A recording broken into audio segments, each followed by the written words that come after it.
Yo, I'm here with one of my favorite journalists, Yahmin. Sway, and Yahmin. Yahmin. What?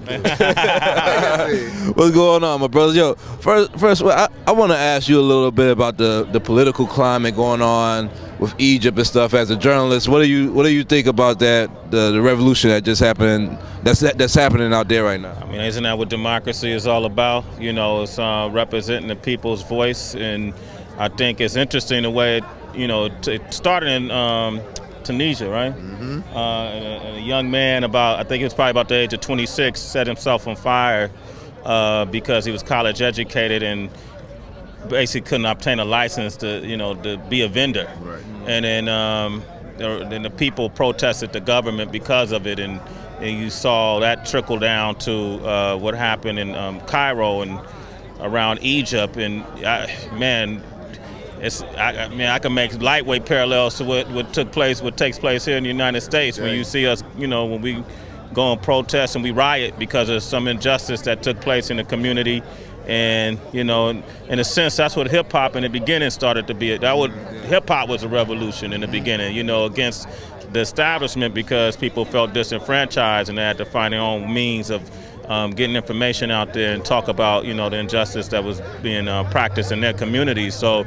Do you find that in the lyrics today, though? I remember used to hear all that. Do you hear that in the lyrics today? Notice I said used to. You got to search it. It's there, but you got to search for it. The media doesn't put it out there. They don't promote that type of music, but it's there. You just have to search for it. Yeah, artists like Saigon got his album Greatest Story Never Told, and a lot of it has a lot of political undertones in it, and what's going on in the community, and the fact that a lot of artists don't necessarily represent what's up with your family. How you doing? God, man, we got a legend right here, man. Just gonna walk up on the set, man. Slow down. Say yourself, man. Yeah, what is it? What's poppin', y'all's Martin Luther? It's fresh place to be with the homeboys. Okay, that's what's up, man. Yes, indeed. Good to see you, family. We also got stars on deck. Yes, indeed. Hello, how you doing, Sway? Good to see you. Haven't seen you in a while. I know, since Notorious. How you doing? How you doing? Good. Since Philly. Oh my God, yeah. Yeah, how you doing? It's like but anyway, yeah, I think to answer your question, it's not as prevalent as it once was. Like when you had NWA making statements, you had Just Ice, you had Poor Righteous Teachers, Boogie Down Productions, Public Enemy, Most Def, Talib Kweli. So they still doing it, but it's just not like Yahmin said, you got to search for it. And then also, man, I think also artists have to become creative and find ways to present those messages in a way that people want to hear it. Right. You know what I mean? But some of those messages used to be underground. Is it also that as a community we're not searching for that also? I mean, it wasn't like that. A lot of that was all the time mainstream. No. Like I said, it's almost like somebody who makes gospel music said, "What do I need to do so people could want to hear my message?" I don't even think it's even possible for a gospel song to go mainstream. I said, no, that's not true. You got to find the formula. The message is there. It's just how you present it. And then Kanye West did Jesus Walks. That's a gospel rap song, but he did it in a way where it was relatable to people who were in the streets and in the church. So in terms of political messages, you got to find a way to do it and make it relatable to people who are looking for it and search for it, and people who need to hear it. You know what I mean? And help them figure that out. Anthony Hamilton right here, man. It's a brother. You ain't talked to him yet? Man, come on. He can interrupt my interview, man. That's a legend. You could be asking him. He's saying, "Hey, come on, man. Jump in this, man. Come on, man. It's a beat boy by nature right here." Man, How you doing, man? Yeah, man. Anthony Hamilton just got a whole home on BlackTree TV, man. Yeah. So I'm going to go in the party, Jay. All right, brother. Good seeing you. Good meeting you, Yahmin. All right. He'll tell you. Yeah. So I'm gonna talk to you what we was talking to Sway about. We started talking about the revolution in Egypt. Yeah. And it turned into messages that used to be in our music that are not in our music anymore.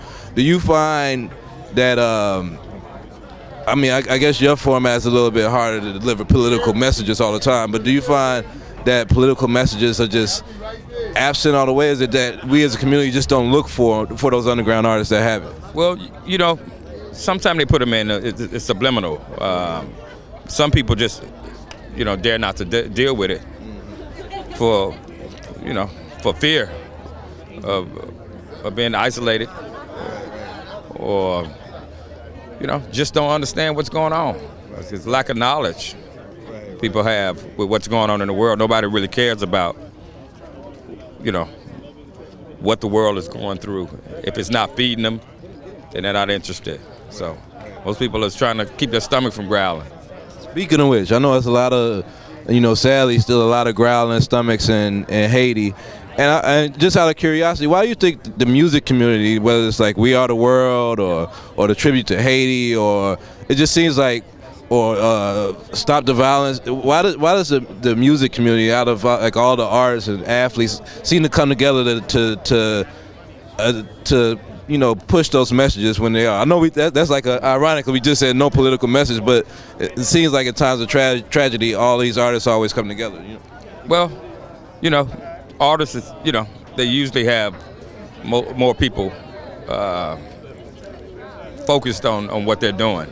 So to get the message to them, to get to the masses, they have an avenue that's already that's wide and it's powerful, and they can use them to promote and to get to be advocates. And it oftentimes people listen to us because being an entertainer or a sports figure or or what have you, it seems to mean more to people than a everyday hard-working man who pretty much can tell you the same thing.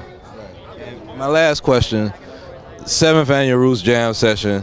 What about the Roots make them a standout group to you? Live music, real music, staying true to who they are, the rawness, I appreciate your time as always. Appreciate it. All right. Take care. All right, brother. All right.